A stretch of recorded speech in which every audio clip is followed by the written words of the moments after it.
जय श्री कृष्णा। आज जानकारी लेकर आए हैं एक और माया के ऊपर, एक माया शक्ति, जो माया जाल होता है, जो माया शक्ति होती है, जो धन की देवी होती है, उनके ऊपर जानकारी लेकर आए हैं कि किस तरह से एक महिला को कहीं पर धन मिला और उसका उन्होंने किस तरह से सही उपयोग नहीं किया और उसका क्या परिणाम हुआ। एक महिला थी गांव में जो कि खेत में जाती थी और भी महिलाएं जाती थी साथ में खेतों में काम करने के लिए। तो जो महिलाएं थी वो पूरे की पूरा एक समूह बना के खेतों में काम करने के लिए गए थे। गरीब थे, गरीब होने की वजह से खेतों में दूसरे के यहाँ जाके काम करना पड़ता था। पहले के समय में की बात है ये। तो भाई वहां से जब वो लोग लौट रहे थे तो महिला जो थी वो थोड़ा सा सड़क के किनारे पे थोड़ा अंदर जंगल में चली गई कि भाई मुझे फ्रेश होने के लिए, आपको समझने के लिए कह देते हैं कि फ्रेश होने के लिए बाहर भीतर जाने के लिए वो गई कि मैं आती हूँ 2 मिनट में। और वो सड़क से हटके जैसी जंगल में गई तो वहां पे उसको देखा कि वहां पे सोने के गहने निकल रहे, मतलब कि वो सिक्के भी हो सकते थे। अब क्या निकले थे ये तो आज तक किसी को पता नहीं चला है, लेकिन मिला उसको वहीं पे था। अब वो सिक्के निकल रहे थे या गहने निकले थे, पर वहां से निकलना शुरू हो गए और बाकी सब जो महिलाएं थी वो सड़क पे खड़ी थी तो निकलना शुरू हो गए। जब कुछ देर हो गई कि भाई 4-5 मिनट हो गए, 6 मिनट हो गए, ये तो आ ही नहीं रही है, सब महिलाओं ने आवाज लगाई भाई आओ आओ, आई नहीं आई। तो सब लोग फिर उसको देखने के लिए गए कि क्या हो गया, इसको कुछ हो तो नहीं गया। सब लोग जब उसके पास गए तब तक वो निकलती रही वहां से माया, और वो निकाल के अपनी साड़ी में रखती गई।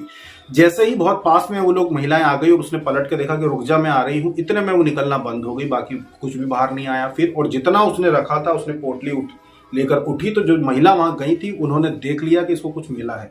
उन्होंने वहीं से पूछना शुरू कर दिया कि बता इसमें क्या मिला है, बता इसमें क्या मिला है। तो उस महिला ने दौड़ लगा दी कि ये लोग मानेंगे नहीं, ये लोग खोल के ही देख लेंगे, सब गड़बड़ हो जाएगा, अगर देख लेंगे तो सबको फिर देना पड़ेगा। तो वहीं से उसने दौड़ लगा दी, सारी महिलाओं को छोड़ के उसने दौड़ लगा दी और दौड़ लगा के सीधे घर में आ गई। घर में आ गई।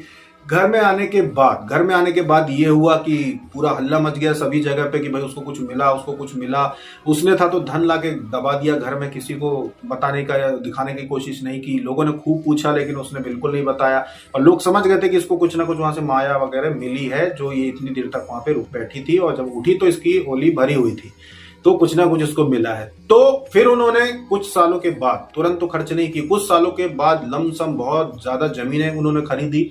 जमीनें खरीद, मकान, गांव में ऐसा मकान ना हो किसी का, ऐसा मकान बनाया। सारी व्यवस्था उस जमाने में, सारी व्यवस्थाएं घर में की जो बहुत दूर की बातें थी। चाहे वो लाइट की व्यवस्था हो, चाहे घर बहुत बढ़िया शानदार बंगले जैसा बनाया, पूरी सारी व्यवस्था। लोग समझ तो गए थे कि भाई वही चीज है, लेकिन कहते हैं कि जब थोड़ा समय बीत जाता है तो फिर कोई विरोध नहीं करता, कोई उस चीज में ज्यादा ध्यान नहीं देता। तो क्योंकि उन्होंने कुछ समय के बाद ये व्यवस्थाएं की तो किसी ने ध्यान नहीं दिया। लेकिन इससे पहले उनको एक चीज कही गई थी कहीं पे, वो ये थी कि जैसा कि ग्रामीण क्षेत्रों में बैठक तो जगह जगह की जाती है, तो वो भी कहीं पे बैठक कराने के लिए गए थे। तो वहां पे उन्होंने बताया कि हमारे घर में तकलीफें हो रही हैं। जो घर की महिला है वो जब महीने से हो जाती है तो 15-15 दिन महीने से ही रहती है, ऐसा कैसे हो रहा है हमारे घर में। तो उनको वहां पे कहा बैठक में कि तुमको जो माया मिली है, उनको तो सब दिखता है, बैठक में देवी देवताओं को सब दिखता है। तो उन्होंने कहा तुमको जो माया मिली है इसमें से आधी माया तुम मंदिर में दान दे के आओ या मंदिर बनवाओ, या तो तुम मंदिर बनवाओ या मंदिर में दान दे के आओ। धर्म का काम अगर तुम नहीं करोगे तो इसको पचा नहीं पाओगे, धर्म का काम तो करना ही पड़ेगा। लेकिन कहते हैं ना कि मनुष्य के मन में लालच इतना ज्यादा होता है कि भाई आधी माया, अगर किसी को 1 किलो सोना मिला होगा तो आधा किलो सोना मंदिर में दान करना, वो भली वो मुफ्त का हो मिला हुआ, लेकिन उसके बाद भी उतना भी करने के लिए हिम्मत चाहिए। तो उन्होंने क्या किया कि उसमें से कुछ भी दान पुण्य नहीं किया, पूरा की पूरा खुद के ऊपर खर्च कर दिया। चाहे उन्होंने वो जमीनें ले ली, घर बना लिया, जो कुछ करना था सब कर लिया, लेकिन उन्होंने ना मंदिर में दान किया ना मंदिर बनवाया। अब उसके बाद ये हुआ कि उनके घर जितने भी बच्चे थे, पुत्र थे, उस सभी के सभी जो पुत्र थे वो मानसिक रूप से विकृत हो गए, यानी सभी के सभी पागल से हो गए। अब खाना और रहना, जीना, खाना और जीना, इसके अलावा और कुछ भी उनको समझ में नहीं आता था। कोई बुद्धिमानी का काम नहीं करते, लोगों के लिए हंसी का पात्र बन गए थे, क्योंकि वो मानसिक ऐसे हुए थे, मानसिक रोगी ऐसे हो गए थे, इस तरह से विकृत हुए थे कि घर के काम तो कर लेते थे, खाना पीना सोना ये सब कर लेते थे, लेकिन उसके अलावा कोई बुद्धिमानी वाला काम वो कर ही नहीं पाते थे। ये स्थिति थी। कहो कि कई बार तो ये भी लोगों ने देखा कि जूते को पैर में पहनने की बजाय हाथ में पकड़ के चलते थे। मतलब दिमाग उनका पूरी तरह से सभी भाइयों का खराब हो गया। जो उनके घर में संतान उत्पन्न, उनकी माँ को मिली थी और उनके जो बच्चे पैदा हुए वो सारे के सारे जो पागल हो गए, जब उन्होंने माया को सही सदुपयोग नहीं किया, धर्म के कार्य में उपयोग नहीं किया, ये सारी चीजें हो गई। अब जो लड़की पैदा हुई लड़के तो पैदा हो गए, अब लड़कों के घर में जो लड़कियां पैदा हुई उनकी शादी ही नहीं हुई, रिश्ते ही नहीं हुए, परेशान हो गए लेकिन रिश्ते ही नहीं हुए, तो बड़ी समस्याएं हुई। तो ये सारी चीजें जो उन्होंने देखी और फिर बाद में एक एक एक एक एक एक करके उनके घर में बच्चों की मौत होना भी शुरू हो गई। तकरीबन 2-3 जो उनके जितने बेटे थे उसमें से शायद 2 बेटों की मृत्यु भी हो गई थी।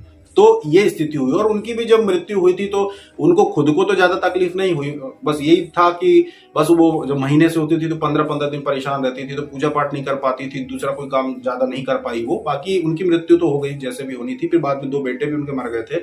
बाकी जो आने वाली पीढ़ी थी वो सब दिमागी रूप से सब ऐसे ही थे। हाँ, फिर उन्होंने जब वो घर छोड़ दिया, वो जगह छोड़ दी, खेती बाड़ी सब बेच के वो स्थान छोड़ के वो चले गए, उसके बाद उनका ठीक है क्यों आने वाली जो पीढ़ी थी उनकी तीसरी पीढ़ी, 2 पीढ़ी तो खराब हो गई, तीसरी पीढ़ी जरूर उनकी सही हुई कि बच्चे वगैरह सब सही हुए, फिर उनको कुछ नहीं हुआ, पर 2 पीढ़ी उस माया का सदुपयोग नहीं करने की वजह से उनकी खराब हो गई। और इतनी बुरी भी जीवन क्या जीना कि आप पूरी तरह से मानसिक रूप से भी विकृत हो जाओ, घर पूरा परिवार, एक आप व्यक्ति भी अगर मानसिक विकृत हो जाए तो कैसी हालत होगी, पूरा घर हो गया तो सोचिए कि कैसी हालत हो जाएगी। तो ऐसा जीवन उन्होंने जिया।